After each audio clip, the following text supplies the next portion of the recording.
Hi, I'm gonna lose my mind. I just paid my student loan bill 2 days ago, and I noticed that my balance was this after paying my regular monthly payment, which I pay double what I'm supposed to, my minimum payment. And so I said, hey, why don't I just pay the extra 153 to finally see under 30K? Because I've had that same balance for the 13 years that I've been paying the student loan. And so I did. I submitted an extra little payment to the government. You're welcome. It was like, oh, this is gonna be so gratifying to see 29 finally. And then I opened my account this morning and I see this number. I know it's interest, but I'll never see 29, will I? Will I? If you're going to take out student loans, make sure you know the terms. Can you say that again, young lady? If you're going to take out student loans, make sure you know the terms. Hey guys, Robert here. Welcome back to the channel. I'm just going to go and tell y'all before we go any further, I'm a proponent of you paying back your loans, period. This young lady is going to explain to those of you that are out there that have not gotten yourself into this type of debt yet, give you some clues that you can use so you understand how the interest works on these student loans. Check it out. I love talking about scholarships on here, but I know a lot of people have to take out student loans, and a lot of you guys don't know what the terminology means. So I'm going to explain today what the difference is between an unsubsidized loan and a subsidized loan. These are both federal student loans from the government, but the main difference is when these loans accrue interest. For example, when you take out a subsidized loan, that means that no interest is going to accrue on top of the balance that you took out until after you get out of college. Unsubsidized student loans are going to start accruing interest as soon as you take them out, all the way through your college degree and then after until you pay it off.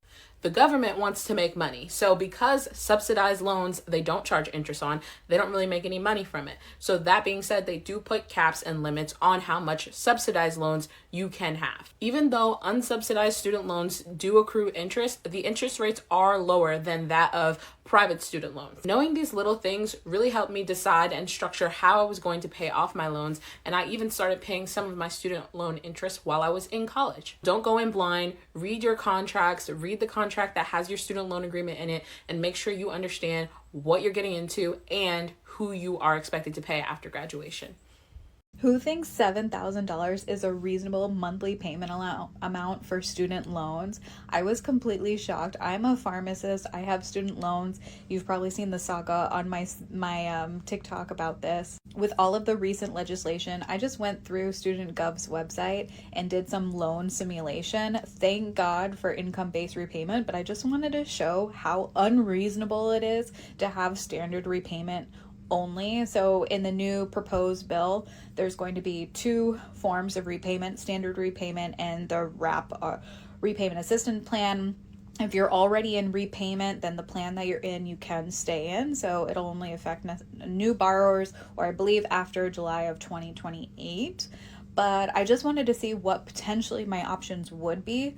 And I just can't even believe this, over $7,000. So again, I'm a pharmacist. I graduated in 2016. I've been paying monthly on my student loans when I can. I have been in save, so I have been in forced forbearance. But how are people affording this? I'm going to take a phrase from the lending industry that came after what happened in the great housing crash. Okay. It's the know before you owe. Gotta read the small print. Gotta pull up a YouTube video. Gotta do anything you have to do to understand that loans have interest. We can't get the loan and then try to go back and pull up scriptures or what our forefathers went through. Can't do any of those things because no one is making you take this debt. So you must know this, that it must be paid back.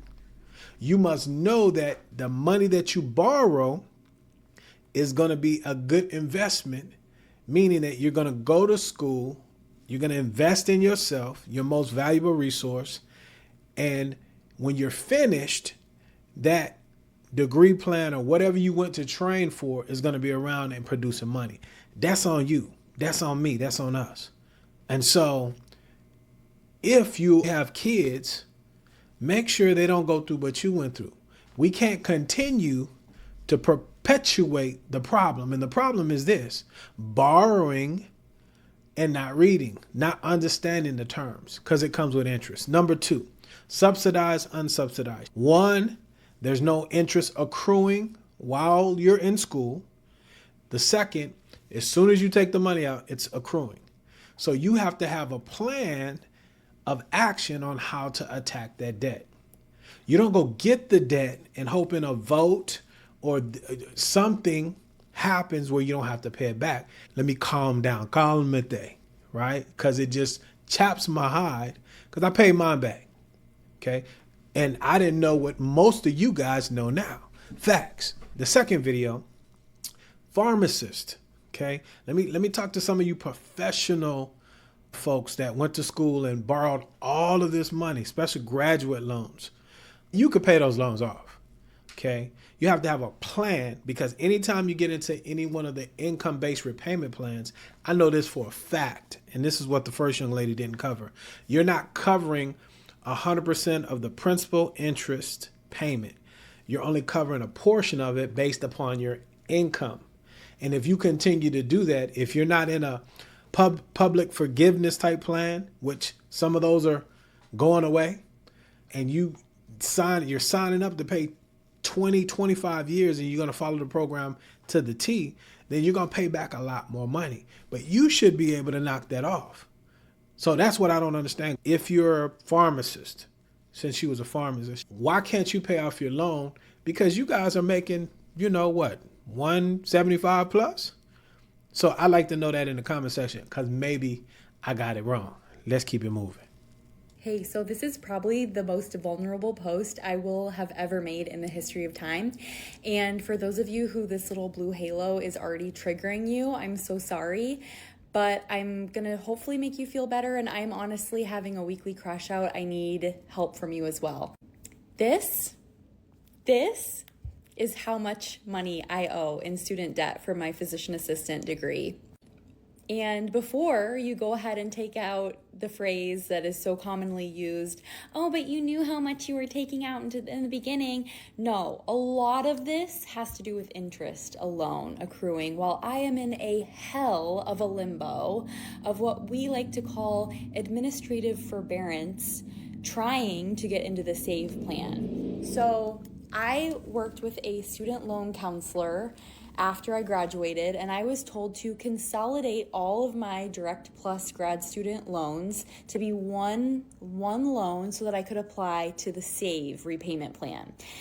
Right as soon as I started and submitted my application was when all of the chaos happened in the courts, where they just can't get their head out of their ass and figure out what they're doing. And so I never actually got into the SAVE plan. And so I have been accruing interest at a 7% rate. I've not had to pay my monthly payment. My monthly payment has been $0 because of a previous tax return when I was making $0 income as a student. But still, this amount is a literal noose around my neck. And I don't think I will ever pay this off. I fear that I will not be able to ever own a home as someone still earning six figures salary, let alone children. I would love and aspire to have a child someday, but this really, I don't want to say makes me suicidal, but it truly makes it really hard to get out of bed every morning. And I know I'm not alone. I know I don't even have it that bad, but I'm truly asking as a cry for help. Wow.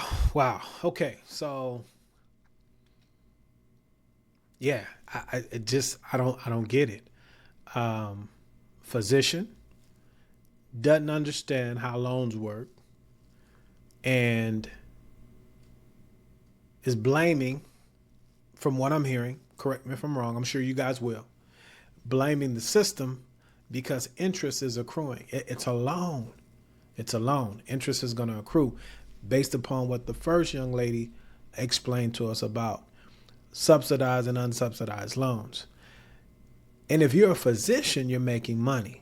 Then did I hear her say these student loans might be the reason that she didn't have kids or have a better life?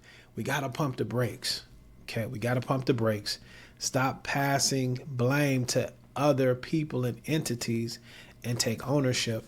Sit down, get a budget, and say, okay, I can't do these things for a while because I invested in myself. And if you're a physician, hopefully that runway, based upon the jobs report that I just saw today, healthcare, probably in a pretty good position because of the baby boomers. A lot of them, you get older, just naturally you need more physicians. So hopefully you're in the right field. You're going to be making money. But my point is the mindset, okay?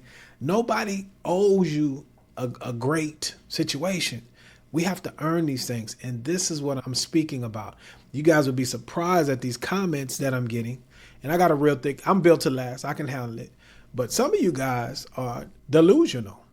It's not your right to borrow $200,000 and somebody pay it off. Who told you that? And you're a physician and you don't understand loans? Yeah, that's not a good thing. So, not to beat you up, ma'am, because maybe you didn't know.